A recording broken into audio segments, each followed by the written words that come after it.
I turned off news altogether. I hate to say it, but I don't trust much of anything. It's the rage bait. It feels like it's trying to divide people. If we got clear facts, maybe we could calm down a little. NBC News brings you clear reporting. Let's meet at the facts. Let's move forward from there. NBC News, reporting for America. We all love a legendary comeback, and Degree Original Cool Rush is back and better than ever. Cool Rush isn't just a scent, it's a movement, a fan favorite that delivers bold, fresh vibes and all-day sweat protection.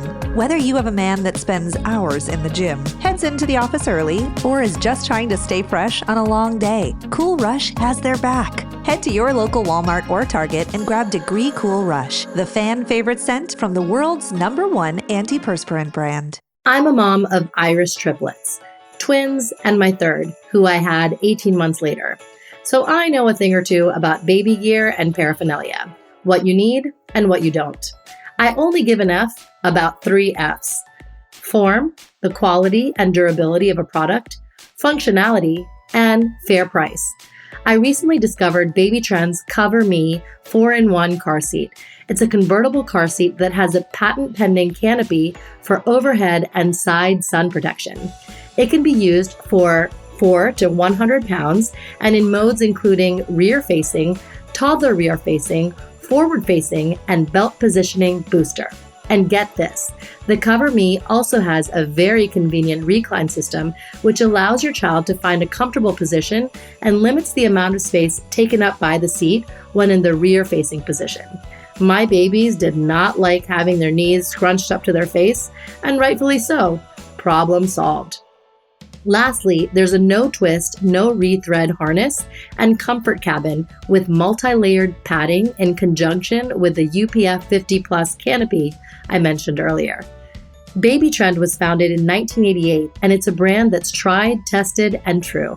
I'm so glad to work with the female podcast collective, ASA, to bring you my code COVERME20 to receive 20% off when you visit babytrend.com/ASA, OSSA. Again, COVERME20 to receive 20% off your order at babytrend.com/ASA. Safe travels!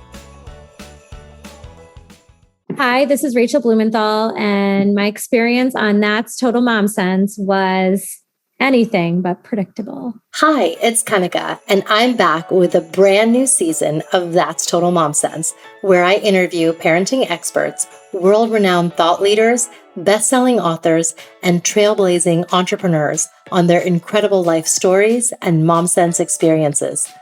Hi, I'm Gabby Bernstein, and you're listening to me on That's Total Mom Sense. It's me, Bobby Brown, on Total Mom Sense. Can't wait to share my story. Hi, I'm Dr. Lisa, and you're listening to me on That's Total Mom Sense. Pandemic or not, these episodes will inspire you to make every single day count. Episodes release on Tuesdays and Thursdays. Join my tribe and subscribe wherever you listen so you never miss an episode.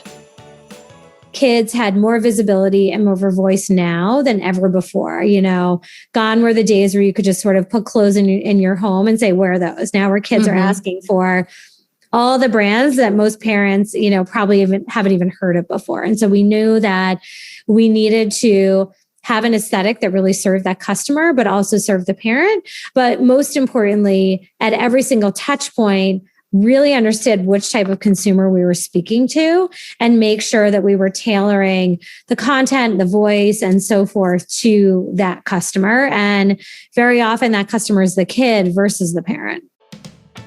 As moms, we often wonder, am I doing enough for my kids? I'm here to tell you, you are super mama. That's because we have an undeniable superpower, our intuition, and it never steers us wrong. I call it our mom sense. Hi, I'm Kanika Chadda Gupta, and I'm the host of That's Total Mom Sense. I'm a journalist, entrepreneur, wife, and mom of 3, twins plus 1. Now, if I had $1 every time I heard, gee, you have your hands full, On my podcast, I interview influential moms from various industries and cover topics that all first-time parents grapple with, from getting your baby to sleep to screen time allowance, your new normal in your marriage, and how to dedicate time to yourself. Learn and laugh along with That's Total Mom Sense. If you're a mom, chances are you're part of the cult following that the children's apparel brand Rockets of Awesome has garnered over the years. And if you don't know, now you know. Today, I'm joined by its founder and CEO, Rachel Blumenthal, who's a serial entrepreneur, fervent risk taker, and mother of two, alongside her husband, Neil Blumenthal, CEO of the transformative and socially conscious lifestyle brand of eyewear, Warby Parker. Together, they have an equally vested partnership in raising their two children, Griffin and Gemma. Rachel began her career at Yves Saint Laurent before launching her first entrepreneurial venture as designer and founder of the fashion jewelry brand, Rachel Lee. The brand was licensed to Glam House in 2011. Rachel then lent her hand to Warby Parker, which was co-founded by her husband, and before founding and acting as CEO of Cricket Circle, the trusted resource and editorial destination for everything baby and toddler. It was the insights and learnings from the Cricket Circle community, in addition to her own experience as a mother, that inspired the idea for Rockets of Awesome. The company's credo is to simplify the lives of parents and celebrate real life with kids, meltdowns included.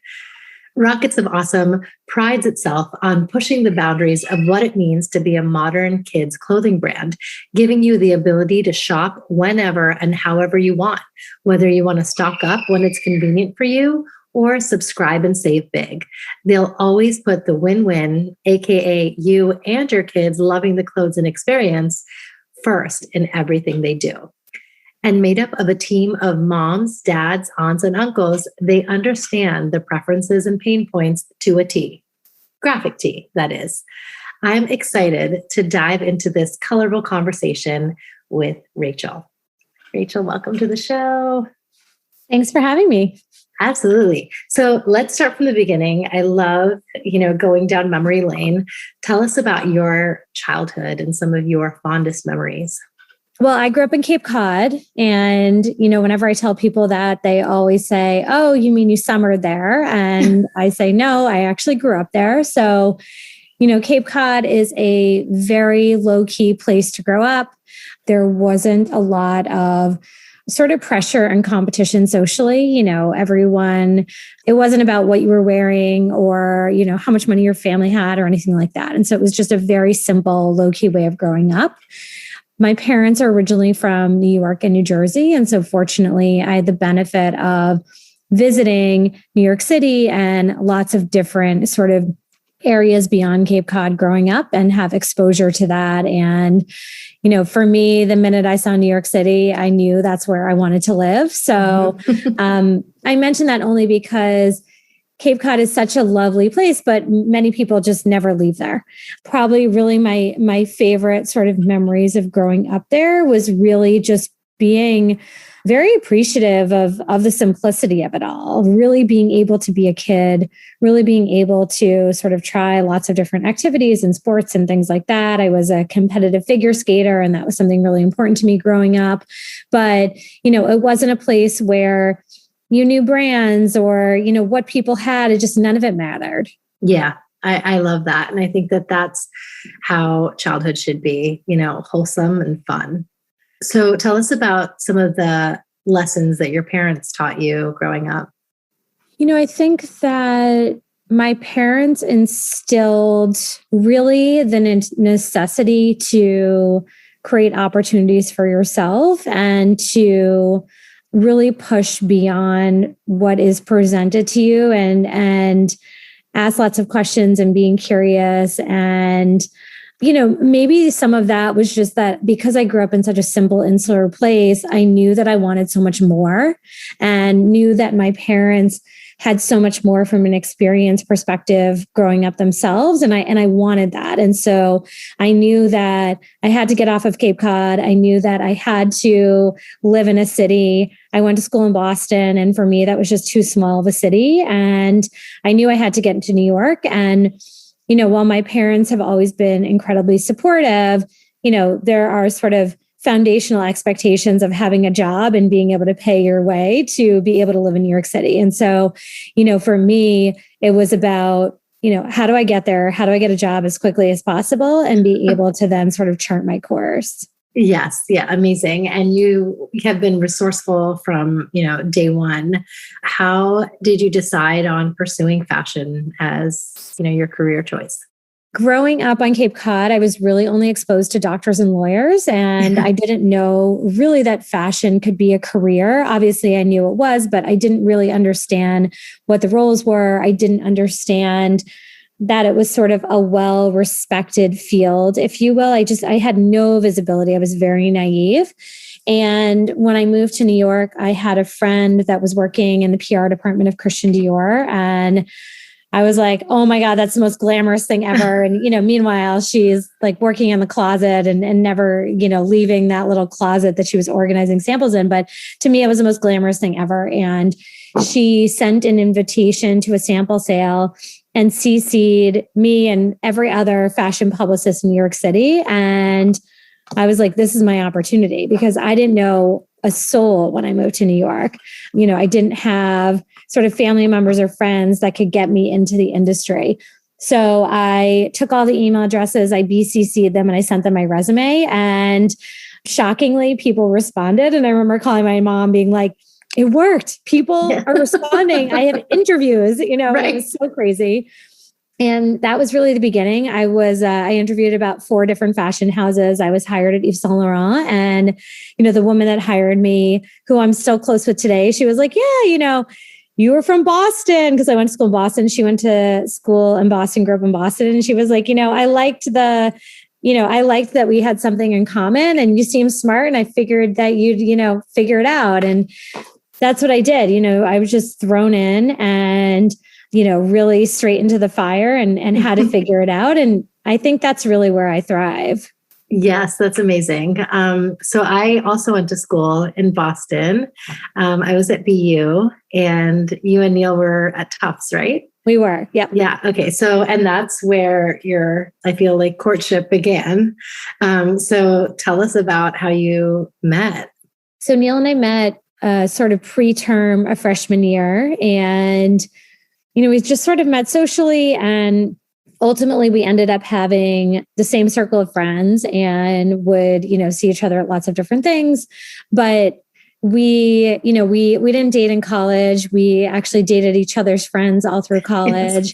We coincidentally studied abroad in Spain together. So oh my goodness, experience, which is nice. But we didn't ultimately get together until after college. And what's really nice about that is that we have the shared history, but we also had sort of our own independent experiences. Yeah, totally. That's so great. What was it that attracted to you about him? Neil was like a foreign species, in the early days of knowing him, because he was such a city kid. He's from New York City. He grew up downtown. He's just such a city kid. And I grew up with like small town, beach type kids. And I think I was curious. I was like, this is interesting. What is this that I don't totally understand? So I think I was curious and interested, and just, all through college, fascinated by meeting lots of different people. But, ultimately, I think that we ended up connecting and then getting together just over, a relationship and friendship that really grew over time. Yeah, absolutely. What was your favorite place on Boylston? Well, I would frequent Jasmine Sola a lot. For anyone who doesn't know, it was sort of like the Intermix of its time. Yeah. And I remember my mom getting the credit card bills, and she was like, what is this Jasmine Sola? Because I wasn't allowed to shop. Right. And I was like, oh, that's like the school store where I buy, like all the things I need for school. And then, I think they came for like visiting day, and we were on Newbury, and my mom was like, that is not the school store, like hand over the credit card. Right. That's so funny. And what about just hangouts? Do you remember? I don't know. We used to go to like Aria. And, we used to go to all those places. Neil was actually a club promoter back in the day. Oh my goodness. He used to promote Aria and like a bunch of the clubs on Lansdowne. Yeah, Mantra. Yeah. So, we definitely frequented those. We spent a lot of time on campus. I think the best part about being in school in Boston was just that you had exposure to, at Tufts, we had the exposure to a campus school, but then also to the city, which was really nice. Yes. Yeah, totally. I love that we had that very unique experience in college. So your jewelry line, it began as like just a fun side hustle passion project, right? Yeah. So I was a publicist at Yves Saint Laurent, and I was in this incredibly creative environment, but my role itself wasn't particularly creative. I was responsible for every time you saw an Yves Saint Laurent item, men's, women's, ready-to-wear accessories, I was responsible for working with the editors to get into the magazine. And then I also worked with celebrity stylists to style celebrities for events. I loved the job. It was amazing, but I also sort of equated to feeling like I was a trained monkey and I could sort of do it in my sleep. And, it wasn't particularly challenging. And because I was in this creative environment with like this fashion, and it was such a time of fashion, Tom Ford was a designer at the time, I really sort of needed that outlet because I'm very much sort of half business, half creative. So I went to the bead stores on 6th Avenue and bought a bunch of materials and started messing around with making jewelry. And I handmade myself a ring. It was this like big cocktail ring with semi-precious stones and gold wire. And I was wearing it at work one day, and editor friends of mine that worked at Lucky Magazine saw it and decided to feature me as a designer. They said, oh, we're going to feature you in this new section called One to Watch, up and coming designers. We're going to do a photo shoot your apartment. It's going to be great. And, when you're in the whole PR communications world, you understand that a lot of it is smoke and mirrors. And so I thought it was funny. I really didn't take it very seriously. Then the editors called for credit checks. So that's when they want to know the brand name, the price, the retailer. And on the spot, I made up a name. And so I said Rachel Lee, which was my first and middle name. There was no company. There was no name at that moment. And I said, but, I'm on a call or in a meeting. I have to call you back. And I basically spent that weekend going up and down Columbus and Madison Avenue, trying to find a retailer to take my product on consignment. I think I had 3 rings or something like that. And I found a retailer who's going to take it on consignment. I made up a price point based on, competitors in the market and covering margin and so forth. And that was my jewelry business. And Lucky really put me on the map. They had such a massive distribution and real credibility at the time. And then about a month later, Daily Candy featured me. So, at the time, Daily Candy was like the only game in town for digital content of like what you needed to know. It was one thing every day. And, they said, these Rachel Lee rings are like the thing, and it just exploded. And so overnight I was doing trunk shows at Henry Bendel, and Shop Up picked me up as one of their first jewelry designers. And, I was really sort of on my way, but at the same time I was a one-woman show. I was doing production, I was doing shipping, I was doing PR sales, the whole thing, really just teaching myself along the way. I, was an economics and political science double major. So I had no business being a jewelry designer, but, I just sort of saw an opportunity and ran with it and built that business over the course of 8 years. We were in about 500 retailers worldwide. We did private label for American Eagle, Target, and J. Crew. I hit sort of a learning curve about 8 years in and just felt like I had plateaued and I really wasn't learning anymore. And I took an opportunity to license the business about 9 years ago. So that was sort of my first entrepreneurial journey, and truly accidental entrepreneur. If you had asked me at the time, I would have told you that I was completely risk adverse. I, was going to climb the ladder. I was going to go to business school. I was going to be the president or CEO of somebody else's company someday. I was never going to do this on my own. Amazing. This reminds me of, another guest that I had on, Rebecca Minkoff. Do you know her well? Yeah, I know Becky well. Yes. Okay. So same story. It was, she had her morning after bag, and then even with her distress tees, her I Love New York tees, especially when, Jenna Elfman was wearing it around 9/11, it just became this phenomenon.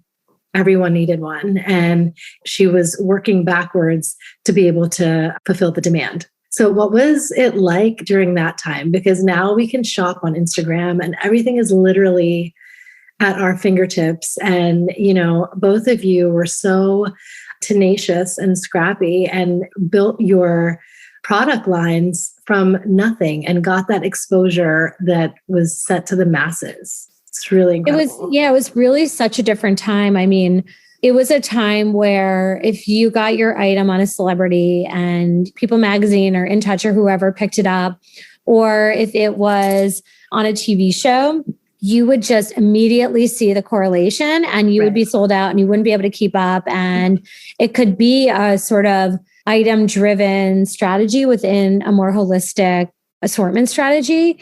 It was also a time where there weren't a million websites, there weren't a million retailers, big sort of wholesale retailers were super important to everybody, though, at that time, we all had sort of early D2C businesses. You didn't call it direct to consumer, you just sold it on your website and it wasn't a startup, you had a small business. So, there's a lot that's changed.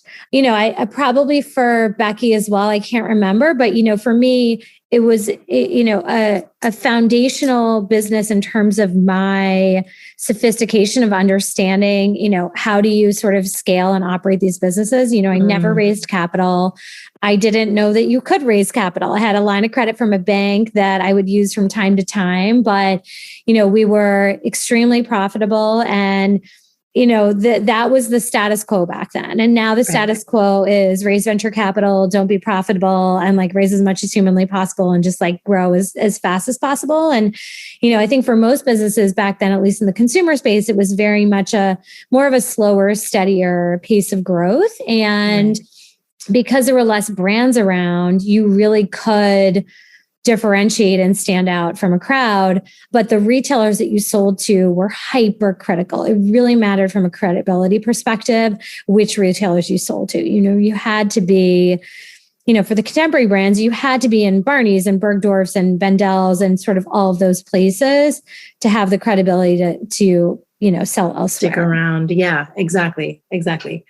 Another kind of serendipitous moment for you that put Rachel Lee on the map even further was being on Oprah's Favorite Things. So tell us about that story because it gives me the chills. Well, I was sick with the flu and until that point, never believed in the flu. I was just it's just a bad cold. And I had the flu and I was in bed 2 weeks straight, couldn't even lift my head off the pillow.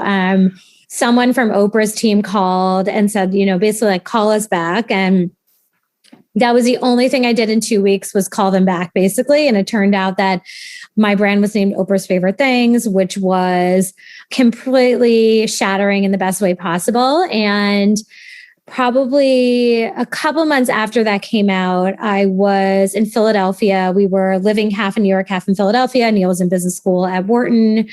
And I had Oprah in the background as I was working that afternoon, as I did because Oprah, was everything. Mm-hmm. And James Taylor was a guest on the show that day. And so they had James onto the stage and they start playing Fire and Rain as he walks out.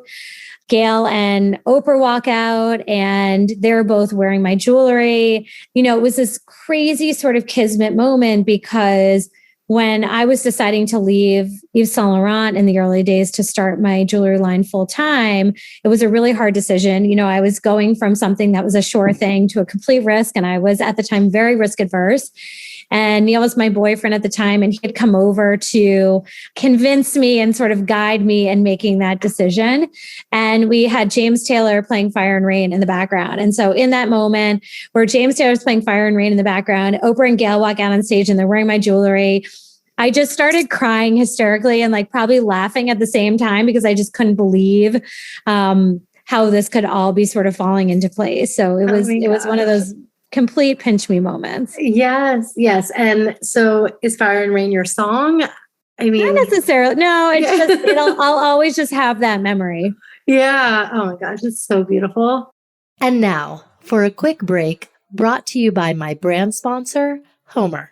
Hi, this is Kanika Chadha-Gupta, founder and host of That's Total Mom Sense. I'm Stephanie Dua, president and co-founder of Homer. And this is At Home with Homer. Homer is the essential early learning program for kids aged 2 to 8. We have the most comprehensive app available for early learning skills that you can find on iOS or Google Play.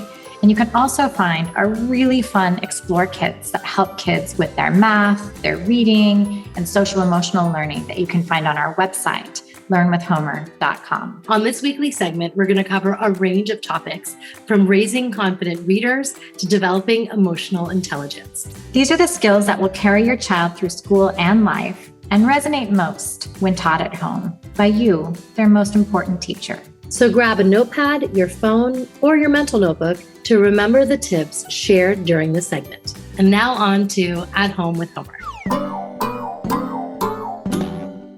Homer! This segment is on building math confidence. So math can be daunting for kids and adults. And I know Homer recently added new math content to its learning program, Homer Learn and Grow. Stephanie, what tips can you share with our families to ensure that we're setting our kids up to be confident in math? Great. Yes. Thanks. That's a great question, Kanika, and it's great to be with you today. Math can be a real point of anxiety for both children and adults alike, by the way. Many adults still fear some math. My husband, Andre, is an incredible mathematician and always loved math. And I really have to credit him with instilling a passion and a love for math in my girls when they were really young. And it was important to him that girls viewed themselves as being great at math. But I like to think of it as, how do we make math pretty simple for parents? They're busy, they've got a lot going on. It can feel like another job. And so how do we make it really simple? So there are 4 things I like to suggest to parents. One is make math part of everyday life. It's very easy at dinner time, when they're pulling their clothes out of the closet, when they're measuring themselves, to look at those as opportunities to count, to name the numbers, to measure the height, and so that they start to see that math is not some scary thing. It's just really part of everyday life. The second thing is math thinking. Children are really natural mathematicians. And so math is really about exploring and problem solving. And you can talk to them really early about problem solving strategies using math language in everyday life. One of my favorite nonprofits out there is called Bedtime Math. And they do a great job of helping parents and kids at bedtime think about, how do you talk about math in ways that are really part of your everyday life for young children. And so I always recommend that as a resource. The third is really modeling math confidence. One of the things that we found in our research, and that many people will tell you, is that when a parent, a mom or a dad or a teacher, any adult in a child's life starts to say, well, I wasn't good at math, it starts to really model, oh, well, I might not be good at math either. We can name something as maybe it was challenging for us and the way we overcame that, and now how we use math. But it's important to say, I'm not good at math, because that kind of starts to form a narrative for a child that they may not also be good at that. Okay. And what I also love is kids are amazing at these kind of I did it moments, these little wins that happen every single day on their path to learning. So keep an eye out and celebrate those moments when they do something and it just clicks. They're counting the goldfish, in the little aquarium, and they're counting all of their numbers. And they say, look, I counted 4 goldfish. Those are really moments to celebrate for children.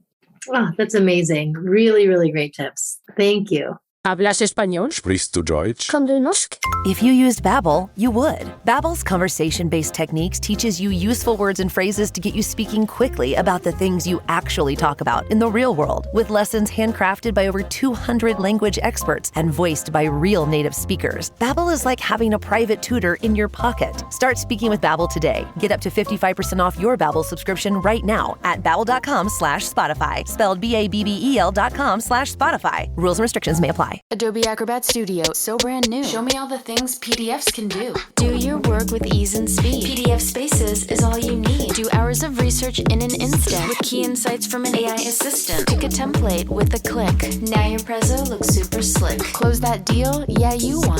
Do that, doing that, did that, done. Now you can do that with Acrobat. Now you can do that with the all-new Acrobat. It's time to do your best work with the all-new Adobe Acrobat Studio. We hope you enjoyed this week's At Home with Homer segment. To download the app, visit learnwithhomer.com/momsense, MOMSENSE,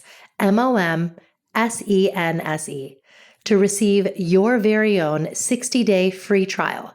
Your kids are going to love playing the games, watching the visual stories, and more. Now, back to the interview.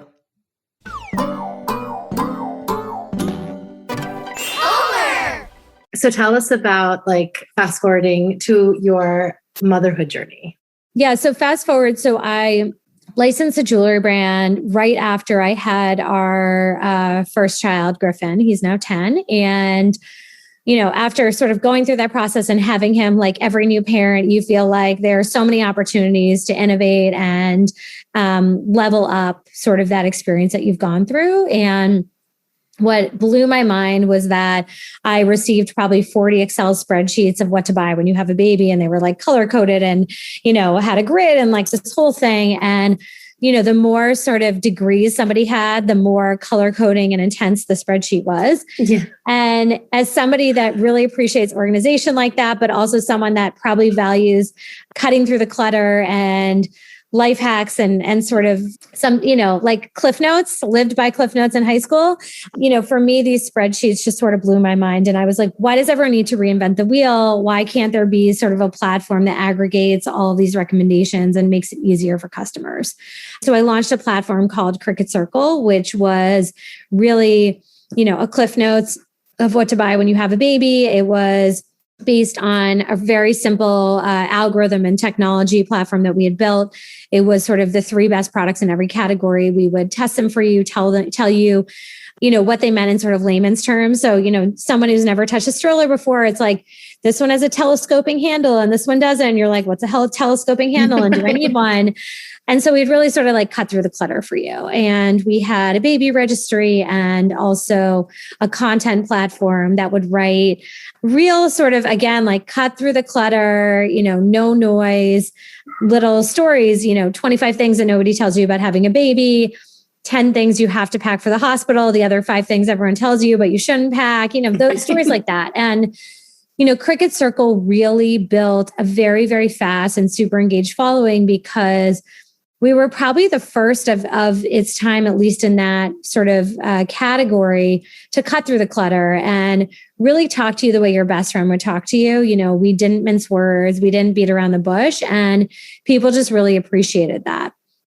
And so as we were building that business, what we were learning was that it was sort of a complete unlock for customers. But as their kids sort of grew out of that baby, very early toddler stage, parents became more confident. They felt comfortable making buying decisions. And what became sort of the never ending pain point was that their kids were outgrowing their clothes with such a feverish pace. And as somebody that loves creating solutions and wants to make people's lives easier, I was living the pain as well. I couldn't believe that, every 3 to 4 months I was replacing everything in the dresser. I thought I was doing it wrong. And people were like, no, your kid's just growing. We did a bunch of, surveying and focus groups and really defined the strategy for Rockets of Awesome and launched Rockets of Awesome out of Cricut Circle. We carried over a bunch of the editorial content and strategy, but really focusing on how do we deliver a better shopping solution for families. Ultimately what we landed on was if we could create a more sophisticated data science driven algorithm coupled with the technology platform that we had started building already and make really awesome, stylish, comfortable kids' clothes at an accessible price point. Could we deliver it to your home right on time for when your kids are outgrowing their clothes and just make it easier for you? So we started with a subscription because it really aligned with that behavior. I'm somebody that is completely allergic to trendy business models. And it kind of, at the time back in 2016, subscriptions were like the end all be all. And that frankly made me very nervous. But for this customer, it very much uniquely suited their lifestyle of that reoccurring frequency of replacing clothes. And so we started with subscription and then later rolled out e-com. Yeah, no, that's wonderful. I love how beautifully curated they are. They stay true to a child's unique personal style.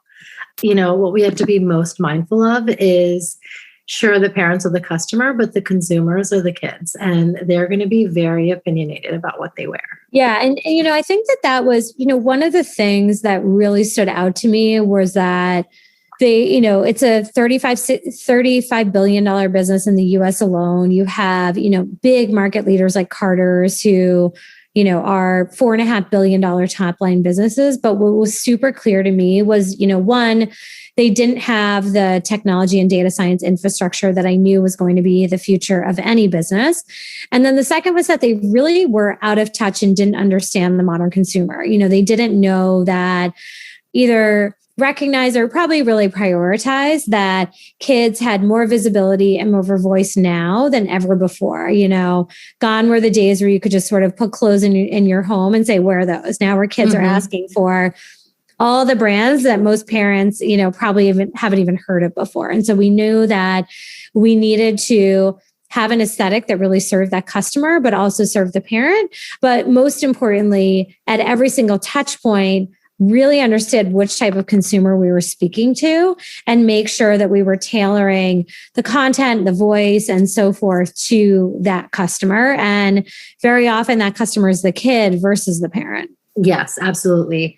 And tell us about, the collections and the price points. So we launch a collection 4 times a year, aligned with the changing of the season. The aesthetic is definitely very stylish. It's not juvenile.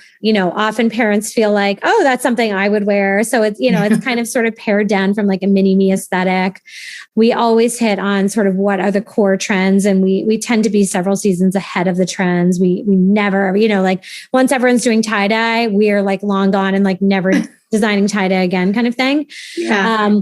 But I'd say most importantly, we really lean into the fabrics and the touch and the feel. And so all of the products have to be super, super soft and stretchy, and something that when, the kids put their hand in the box, they're like, oh my God, I have to wear this. I have to put it on. They like take their clothes off immediately and put it on because it's so soft and comfy. Yes. I want to just share 2 reasons why I love the brand. One is that it's so unique from the others on the market. There's no princess. There's no that kind of thing. And I have a daughter who has a twin brother. And though she's very girly, she doesn't really like princesses, and I'm all for it, and it's just, I think that those labels are really off-putting when you see them. The other thing is the wear and tear. I have 3 kids that I had in a year and a half. So the twins, and then my youngest is 18 months after them. I feel like one thing is the versatility. A lot of stuff is unisex.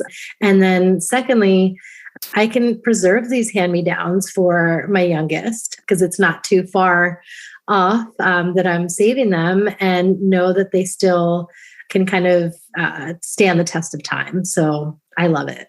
Yeah, we really want the product to be, something that if you really, really care about style, it very much connects with you and you sort of appreciate all those design details.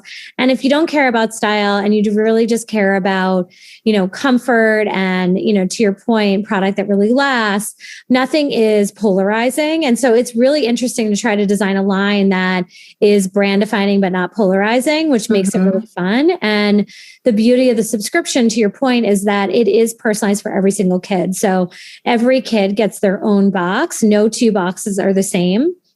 And that enables us to do a box where, one day, we have customers, one day this, her son wants to wear a button-down shirt and look just like dad. And the next day he wants to wear a tutu and dress like his sister. And we can personalize the boxes to be able to do that.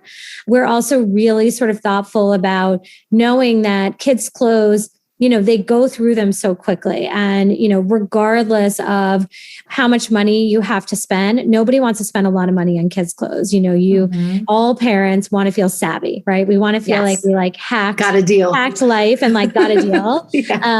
And so we really structure the pricing of the box based on, the more you keep, the more you save. And so, if you keep everything in your box, you get upwards of 35, 45% off. And that's every day of the year. That's not sort of like a one-off discount. That's really the way we operate it, because we want to make sure that everything from the size and the fit to the quality, the aesthetic, and the pricing is always really reliable. Yes. And all the garments are under $40, right? Yes. Yeah. Yeah. And usually well under 30. Right. Amazing. Yeah. The other thing that I love is that you kind of take information and insights from your kids. Gemma once told you, why do you have the zipper at the back? I can't put this on myself, right? Yeah. It's those things where, as an adult, you're like, oh my God, like the back zipper is like so cute. And then, I realized that my daughter was wearing a rash guard backwards. And I was like, why are you wearing it backwards? She's like, Mom, I can't do the zipper myself in the back. And, it just reminds you that kids want to be independent and they can be independent. And, we really don't do a lot of zippers in general because of that. We would never do, little buttons down the back while they're beautiful. No kid wants to wear something that they can't do independently. And so, all of the feedback we had, these great jeans at one point where they were actually a knit jeans, so almost like a sweatshirt material. And, cool. Everyone internally is like, oh my God, the knit jeans are amazing. Like, who wouldn't wear the knit jeans? And she wouldn't wear the jeans. And I was like, why aren't you wearing the jeans? And she's like, Mom, they're itchy. And what we didn't realize is that, it was sweatshirt material, because it was so close to the skin, the fabric actually like kind of felt a little itchy. Okay. Even though as a sweatpant, when they're super loose, you would never feel it. And so it's things like that where we, are wearing it on kids that we're able to really get ahead of it. And then, our team reacts immediately to make sure that, it's not that fabric or we move the zipper or whatever it is. Yeah. I'm just picturing Gemma as your fit model. Being like, fix this, fix that. Yeah. Yes, exactly. Oh my goodness. Awesome. So you and Neil were building, both of your empires alongside each other. And it could have, I feel like it must have been so hectic. I think what's been interesting is we've always sort of like flip-flopped when the other one has been completely crazed. So when Warby was getting up and running, Rachel Lee was, sort of a well-oiled machine. And then by the time I was launching Cricut Circle and then Rockets of Awesome, Warby, was more or less a well-oiled machine by those points also. And so that's helped. But, I think more than anything, two things really ground us in making sure that life isn't too chaotic. One is that life is chaotic and we live in the chaos, and that is normal to us. And I think that we probably thrive on the chaos a little bit, but we live in very organized chaos. We're very disciplined to our calendars and our schedule, and that makes it planned and organized and like not chaotic, even though it's busy. We also share a Google Calendar. So that means we never have to talk to each other, basically. It's great. Yeah. I'm just kidding. But it really makes sort of planning and organizing, we don't have to wait on each other to be like, hey, I want to do this thing. Can we do it? We can just look on the calendar. So it's just efficient. Yes. And then, I think the other big thing is because we both live and have lived very, very similar lives, almost our entire careers, we just understand innately. And we never once say to each other, why do you have to take that call at night? Or why do you have to fly, for that meeting? Or, I can't believe like you can't do this, so we just understand it so naturally that it reduces sort of any of that pressure or stress that I think you often see in a dynamic where one person is an entrepreneur and the other one isn't. Yes. No. And I love that kind of equal footing that you both have. I think it's so important. I had listened to your interview with Poppy Harlow, and I love when you share the story about how you forgot your passport and you got to stay home for a couple of days and have the rest of the family go on vacation. And you had your own staycation. Neil, I have to say it's like a great life tip that, if by accident your passport is expired, you might, sort of earn yourself a 3-day vacation until you get a rush passport. It's not the worst thing in the world. Yeah. But he didn't give you shit for it. And that's so important, right? It's just like, it happens. We're busy. Yeah. And I can't say that I wouldn't have given him shit for it. So I give him a lot of credit. But in fairness, we were traveling with his parents, so he wasn't alone. Okay. So he had backup. But yeah, I mean, Neil is extremely understanding and, doesn't sort of like sweat the small stuff. That's great. What was it like raising capital? It is hard regardless. There's another interview I just want to bring up with Reagan Moya Jones, who, when she was starting Aiden and Anae, at the time, only 2% of female founders hit the 1 million mark. It was just such a sliver. And now it's not the case, but we still have a ways to go. And so, just some of the conversations that you've had with investors was baffling, to be honest. And so what did they ask you being a female founder? And how did you tackle those questions head on? I've had a very different experience raising capital than Neil and, lots of other guys that I know. And I know many women, it's a very similar story. And, and I can't say that these questions don't just come from men. I mean, they come from women investors as well, which shame on us. But, I was asked so many questions, when I was raising capital for Cricket Circle, I had a child and, I would get questions like, so, how much time do you spend on this? Or they would say things like, your husband, is super successful with Warby. What does that mean for you? And, or, how do you guys, how do you balance your time? Just sort of like these ridiculous open-ended questions. And honestly, I really looked at it as a challenge and I was like, all right, let's make this a game. Like, this is going to be fun because I wanted them to hear what they were saying. And so, very respectfully and very calmly, I would say, things like, well, what do you mean? Because I would want to force them to explain more yourself. Articulate and what they were asking and hear themselves say it. Yeah.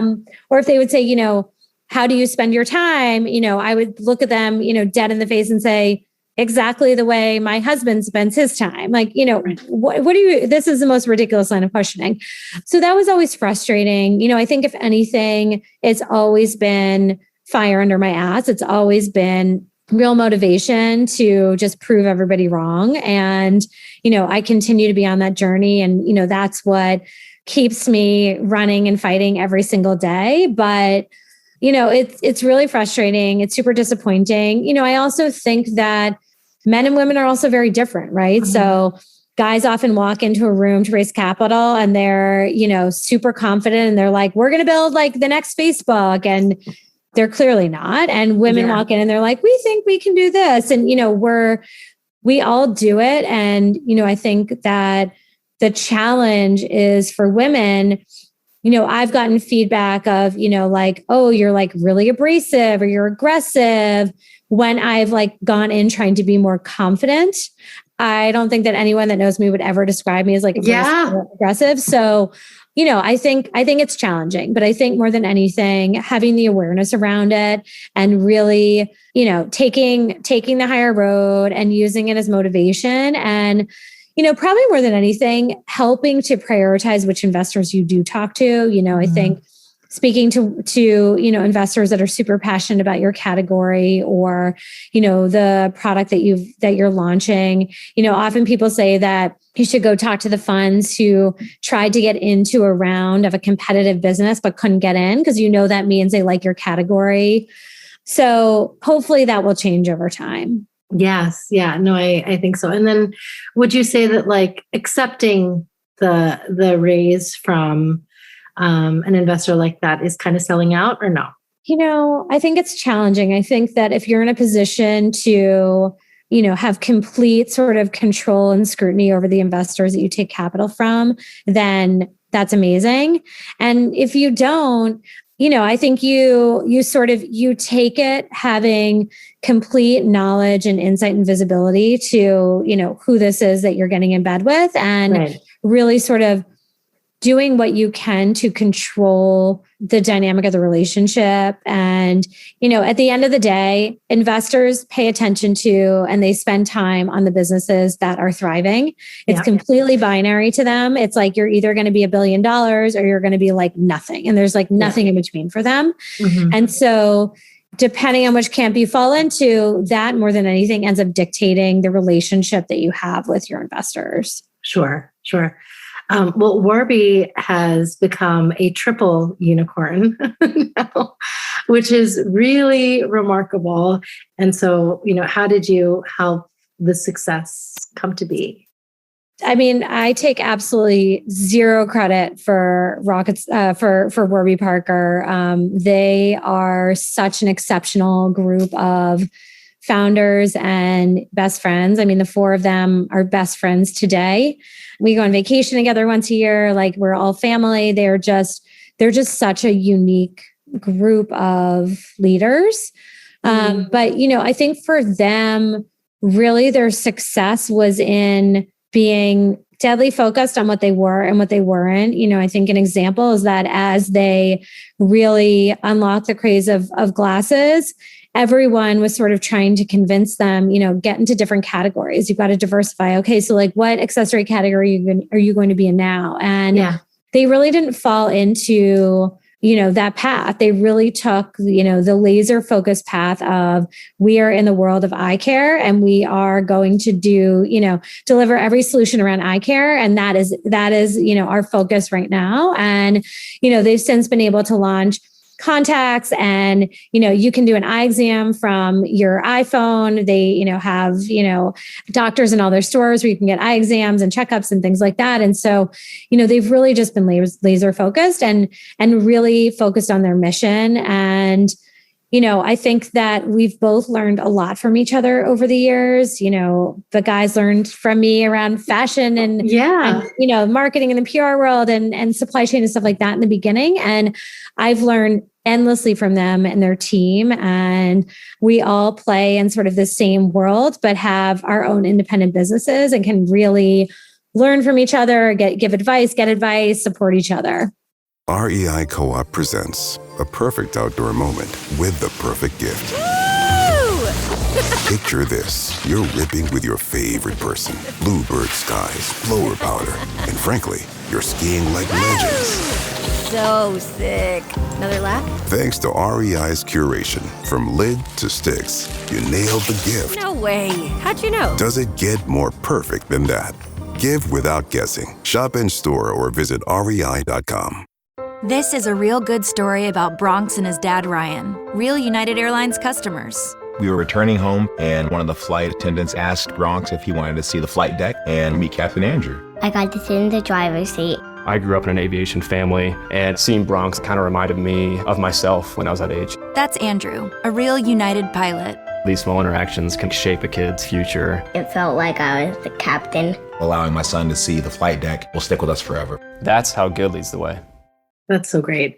And I love that you're introducing this to your children early on, because in one of our conversations, you shared how Griffin wanted a lemonade stand, and he really understood the ins and outs of being an entrepreneur. So how did you teach him that? Yeah. So, we did a lemonade stand on our block in the city, and he had to go buy all the ingredients, and I gave him the money to buy the ingredients, and, he made all this money from the lemonade stand. And I said, okay, well, your cost of goods is $30 or whatever it was. And he was like, what do you mean? I was like, you have to pay me $30. And I had to explain to him that, it costs money to make money, and that, every single time he buys ingredients to sell his lemonade, there's a cost associated with that. He also learned about amortizing because we bought him a foldable table for his lemonade stand. And so he can amortize it over lots of lemonade stands. Right. That he has. And now he's doing this incredible new program. It's this program called Rocket Club. And they basically are, they have a weekly sort of class or meeting. It's virtual right now. And they learn sort of everything in and around STEM and entrepreneurship. And, he and these kids are now going to go, and they're physically and actually going to launch their own business.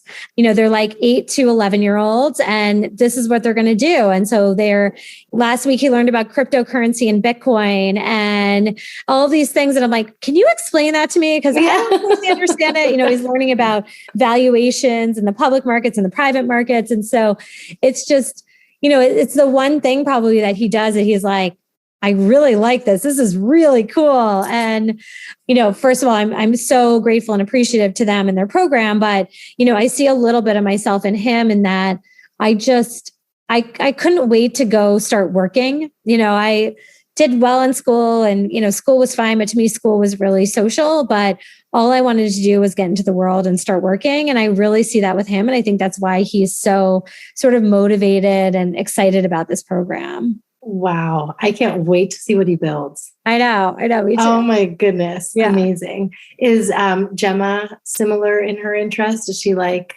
Gemma's more, she's still young. She's 5 years old. She's much more interested in all things that are sort of like artistic and creative. She thinks that she has like a YouTube channel, though she does not.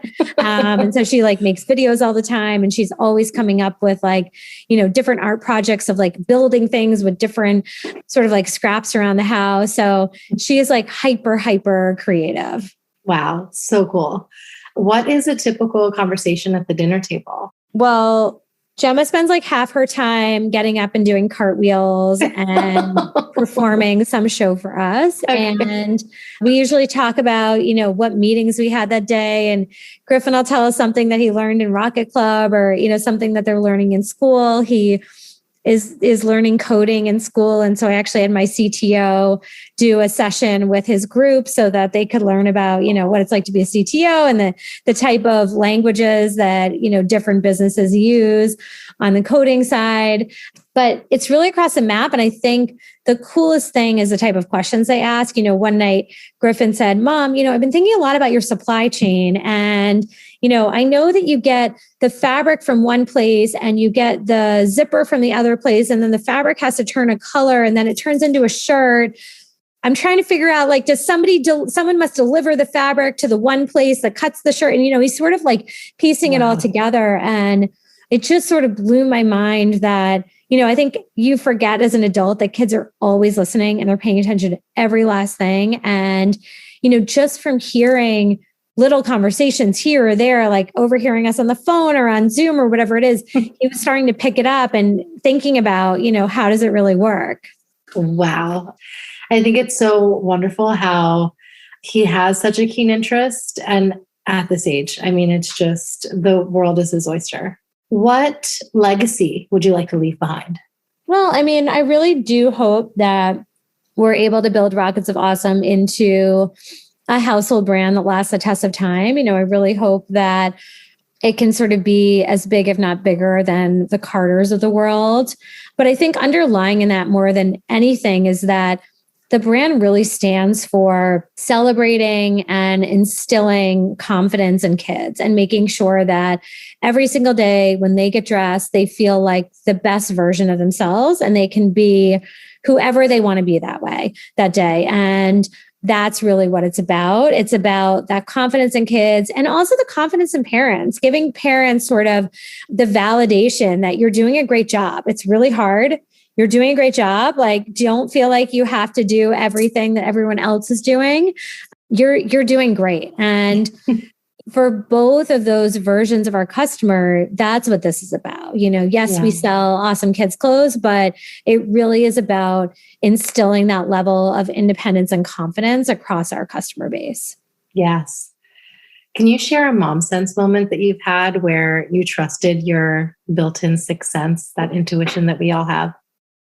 I tend to be very type A and want to sort of like control the destiny of everything. And I really made a very concerted effort to not be that way as a parent. And so I specifically did not read a single book about pregnancy or any child development stage books ever. Probably one, because I am too busy and no one made the Cliff Notes, but also I really, really didn't want to instill that pressure on my kids and being a mom. I wanted to really follow my intuition, follow my kids' lead, and make decisions based on that. And I think that has made me a much calmer and relaxed person and hopefully a better mom. And, people always say like, your kid's better than anybody. And it's really, and that, it's scary when people say that and you say like, what if I missed something or I forgot something? But you really do. And you pick up on these things, and you do have to pay attention, and you have to be aware, and you have to be present. If you are, you can make great decisions that are completely on point for your family, that you don't need an expert to sort of tell you what to do. Yes, totally agree. Let's not forget our quote of the day. Is there a quote that you live by? Fake it till you make it.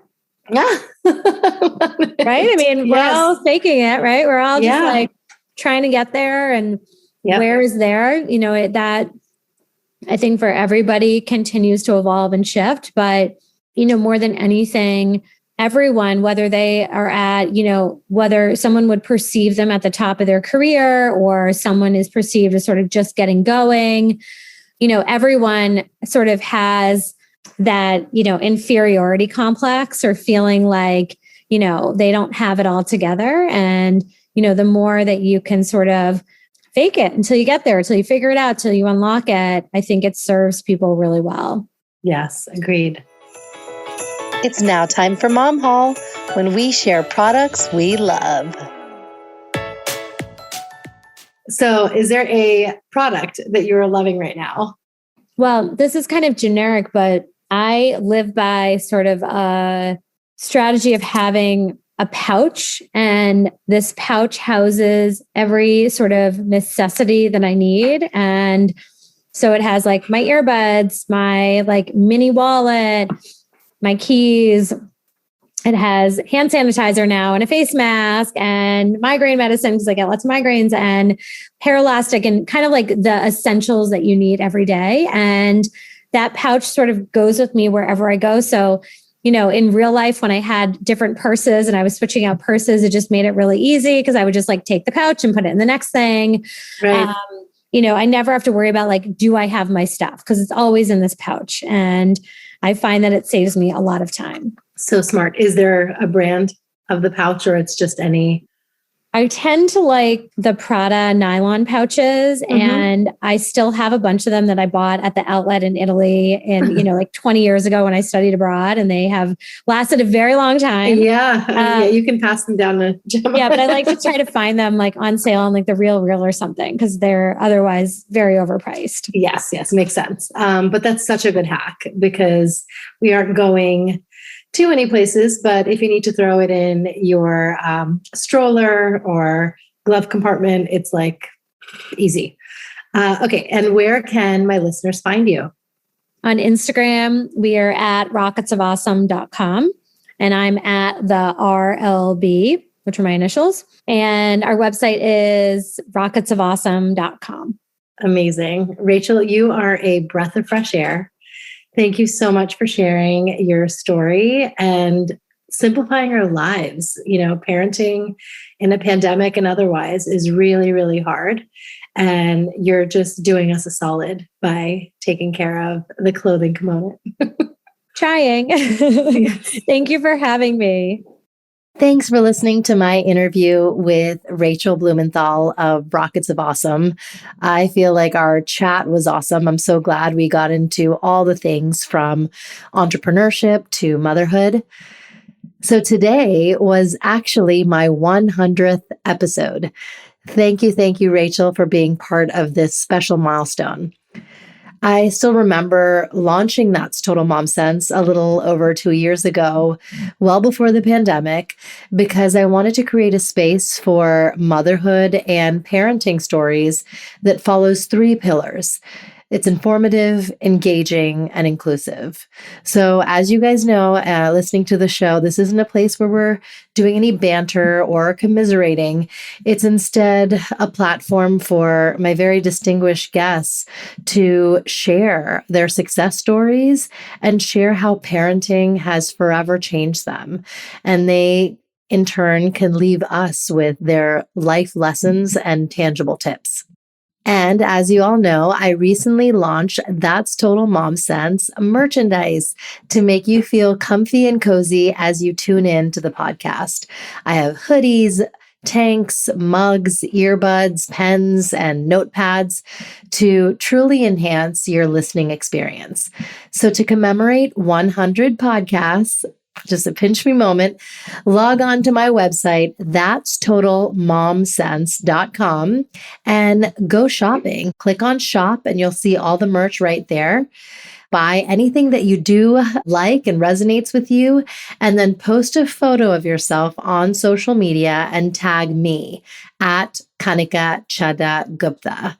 And I will sift through all of the many photos. I'll share them, repost them, and we'll choose a winner for the most creative post wearing my That's Total Mom Sense gear. And that winner will receive a $100 Amazon gift card. Thanks again for listening to today's episode and following me on my journey. It is such a joy to have you all in my corner. You can write to me if you have any ideas or comments or anything like that to that'stotalmomsense@gmail.com.